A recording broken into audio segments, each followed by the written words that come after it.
Let's do episode 4. Let's look at the cinematography, shall we?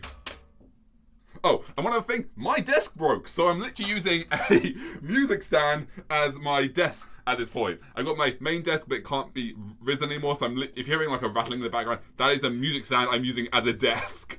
Like I said, the old gods do not want me to make this video. I can't imagine why. What's so bad about episode 4? Let's find out. Right, intro. Right, there's one thing I want to check. Right. Yes! Okay, cool. So, right off the bat, yeah, so here we have 7. Here we have, I believe, I still don't know who this character is. I can look at his outline. It might be, I can't even think of the voice actor. I can't think of his actual name. But yeah, it might be, is it Sang-woo? Is that who voices him? Pro-ZD. I think that might be him, but it's kind of a weird, maybe it's his code actually. I kind of thought like, that's like his, I don't know.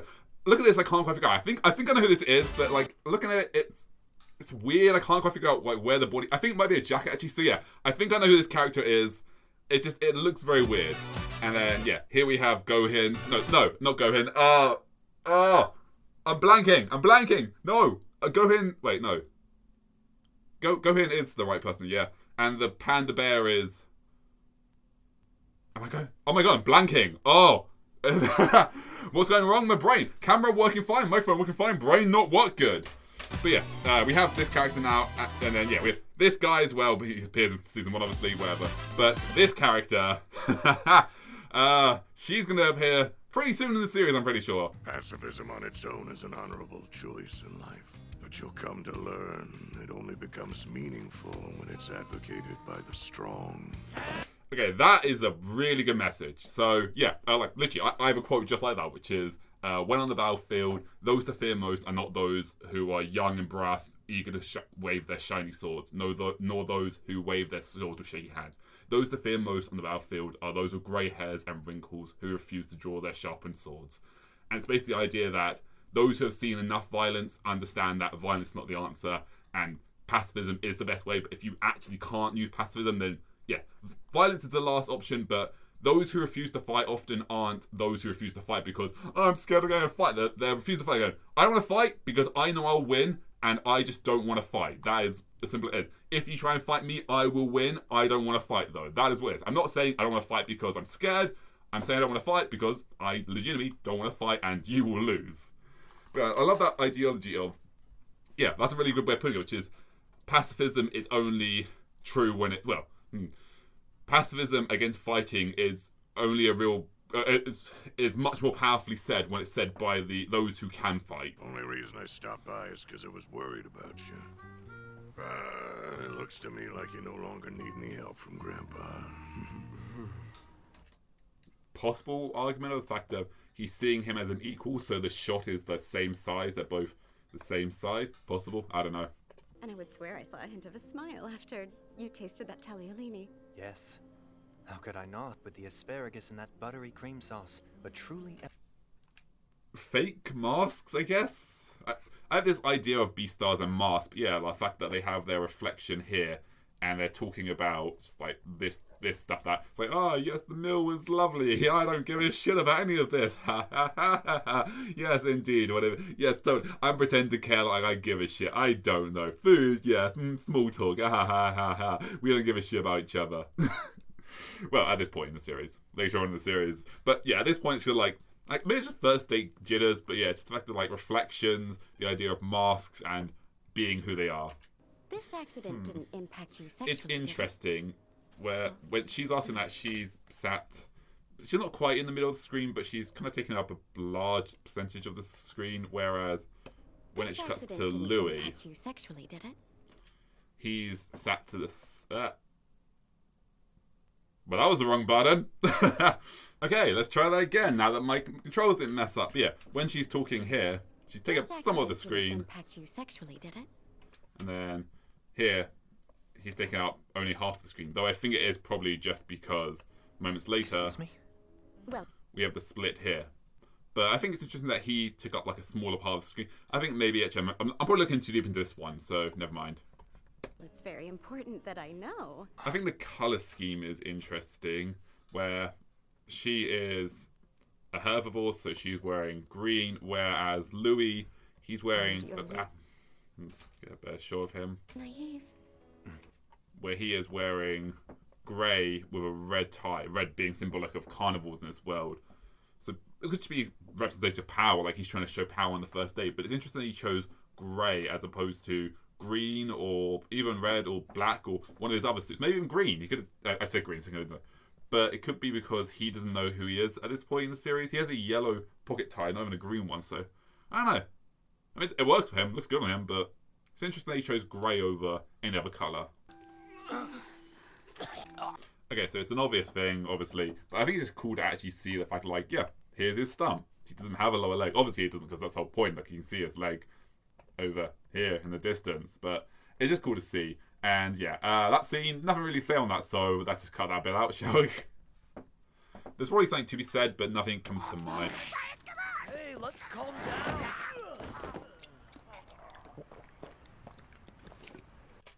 Carnival fire. Simple thing, yeah. As soon as the carnivore nature comes out, we see the carnival fire. That's pretty established in the series by now, but still cool to see.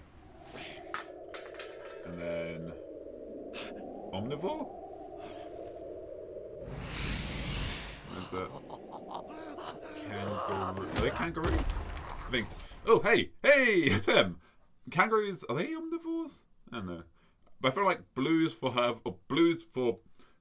is for herbivores, red's for carnivore, blue is probably for omnivores, maybe? But yeah, cool. That's a nice shot. Goddamn embarrassing.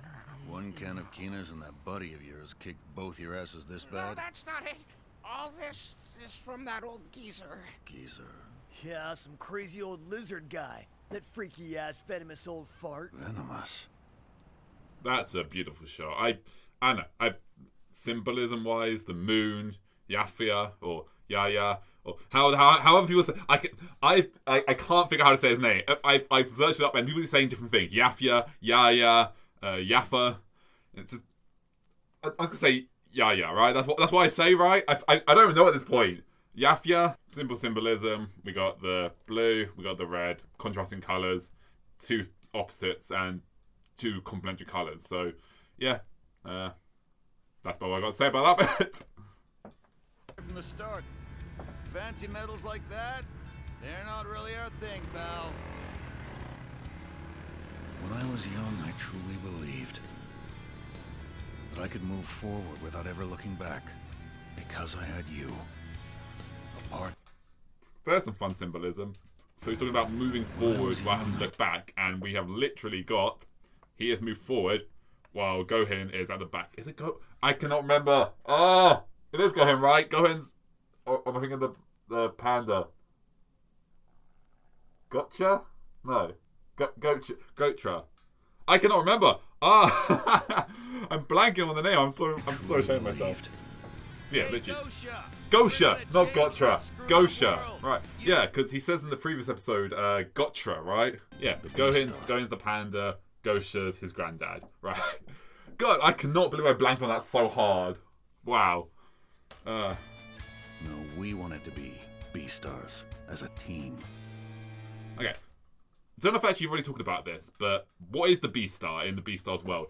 In Beastars, so at the start of the series, in Beastars Season 1, Beastars is the Beastar of Charrington, and then later on in the series it becomes the Beastars of like the academies, or the top academy Beastar, and then it becomes, later in the story, a whole different thing that goes beyond schools. And yeah, it's interesting how much the word, well, the title of Beastar has changed throughout the story, but it's very interesting. I wonder who this could be. Who are we going to meet in a few seconds? Who could this be? Oh, that's nice. That is such a nice animation. Oh, there's some symbolism. Literally, she is... no! I've done it again! No. Azuma is Louis' partner. God, I'm blanking again. I'm so bad with names.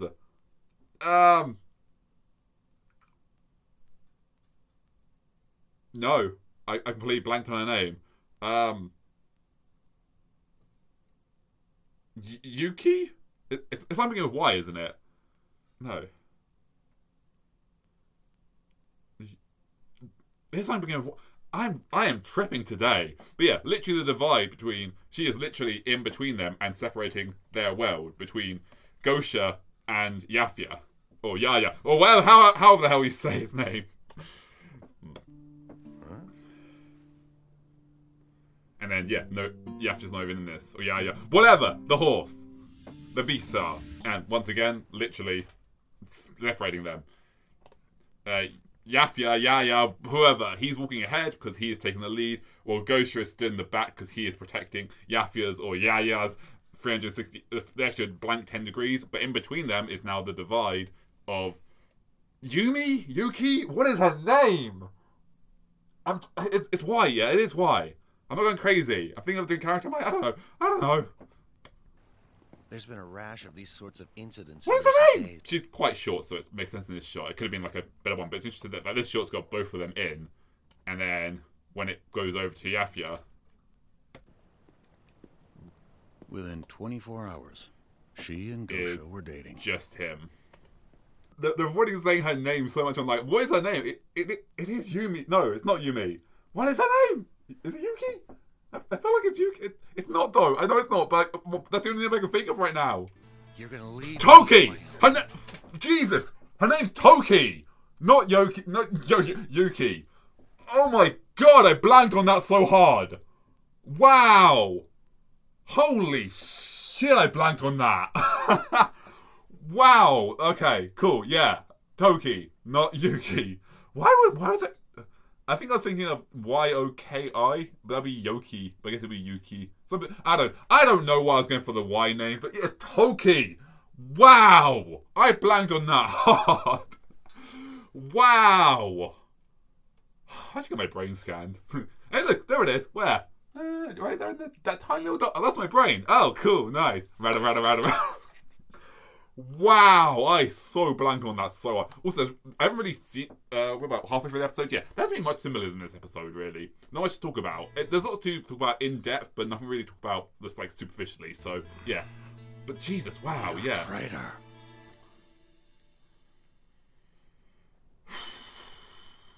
I blanked so hard on that. Wow. And, yeah, reflections. My whole thing about B-Stars, everything is a reflection, and we see the reflection first, I think. That might be him looking through the window, but I think it is a reflection. Symbolism? They're both kind of the same size, even though one is tiny, the other on the big screen kind of looks big. I was like, can't be good for your eyes, the screen that big. Hey, Lego sheet. Yes? Oh. I've been thinking. It's time for you to try and make... That's the same voice actor as Dom. That's,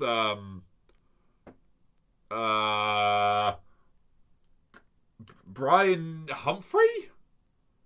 Brian Humphrey? Is that right?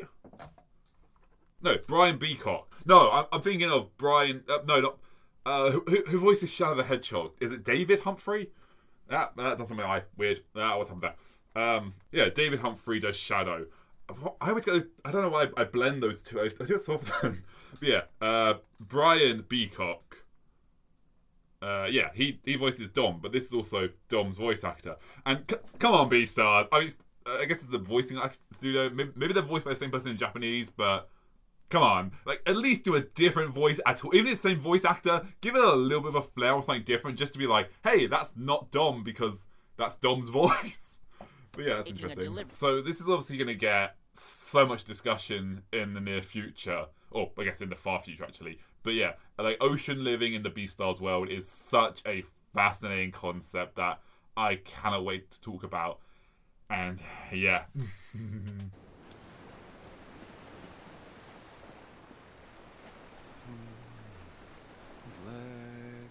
I also love this fact of it's like, the board has rust on it because, of course it does. It's next to the ocean and people are pressing it, so of course it's going to have rust around it.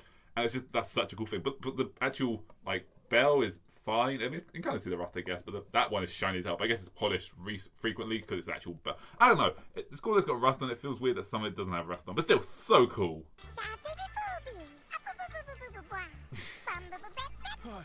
Oh man, what do I do? I brought you bebe udon. You know, udon. Udon. I brought it for you. I mean, I have nothing transformative to say about this, but this is just all too real. I work in a second-hand shop where a lot of foreigners come in to try and sell stuff, and most of them do not speak like they don't speak beyond a few words of English, and it's great trying to communicate with them. I just use Google Translate. I'm just like, I turn screen, I'm like, type.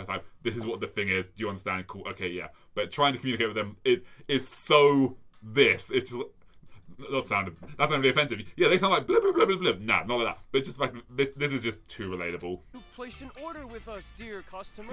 It's the hand. Don't go with the hand. It's like yeah. Customer. So yeah, this is who I believe the opening credit one is. I couldn't figure out. But I mean, looking at him, I don't know. Like, it feels like a very weird way to position him so he appears. I'm curious how he's going to be shown in the opening credit because I don't know, but I'm almost certain it is him. That I am once again blanking on the name. It's voiced by Pro ZD. Okay, yeah. Oh, this is gonna sound mildly offensive saying this out loud. Oh, the reason I was blanking on this character's name, he's called Sugwon, and the person that voices him is Sung-won, or Sung-won rather. And I was like, that's his name, isn't it? Oh, I blanked on that so hard because I was like, no, that's the actor's name, and I kept mixing them up, and yeah. But yeah, this character, he is definitely the guy in the opening credits, but I don't understand how because he's kind of too fat to be the character. But yeah, interesting. They must eat and they must be eaten. Yet you're telling me they live in harmony? Oh. I can't imagine that such a world exists. I think this is such an interesting concept as well because, like, in the ocean world, fish just eat each other. Like, most fish are omnivores. That would just, like, once the big fish dies, they eat the big fish. But on land, herbivores can eat meat, but as it shows in season 2 in the earlier story, when they try to, they are repulsed by it and they vomit. So it's the fact that, like, on land, if such a construct was implemented, when you die, you're free reign to eat. Cool. When herbivores die, carnivores can eat them all they want. When a carnivore dies, herbivore can't eat them. But it is an interesting concept of the fact that, like, carnivores could eat carnivores, and that'd be an interesting thing to add into the world. But it's the fact that, like, yeah, on land it wouldn't work because ocean everything eats everything, but on land only carnivores can eat herbivores. Herbivores can't eat carnivores. So it's interesting. Would you like to have some tea? I still want to hear your story, too. Yeah, sure. Just remember, when a strange man you've never met before who lives in your apartment complex offers you to come into his place to drink tea, definitely take that up, because what's the worst that could happen? Oh, yeah. Please forgive me for any impoliteness. Wait, hold on. Once again, this is an interesting concept, just like, yeah, different world, different ideology, and the fact that, like, what would seem normal to him is abstract and odd and strange to us. And I think, nah. I was going to say perhaps there's a unintentional argument to be made that Sugwon is a good representation of neurodivergency, but I think that's a bad way to look at it, as they just live a different life and it's different culture, not so much a different way of seeing the world, or arguments. But yeah, I think I don't know. It's interesting, like, the way of, like, ocean life has a different rule to land life, whereas neurodivergency is the same life as the others, just seen in a different way. It's not so much there are different cultures, there are just different ways of seeing it. That's an interesting thing, though, because, like, yeah. Stay as you are. So, mobiles, is that what they're called? Mobiles? Like, this is cute and all, but at the same time, as a sea creature, aren't these, like, other people? This would, I guess we kind of have that. I was going to say, it's kind of weird for kids. Like, if we had that in the real world, what would it be? But I guess we kind of do have ones with like firemen, policemen, like superheroes on it, I guess, maybe. But it's kind of weird looking at something like, that's Terry, that's Jerry, that's Mary, that's John, that's Peter, and that's Matt. And they're just spinning on the mobile. It should be like having a human body just hanging there, like, yay. I don't know.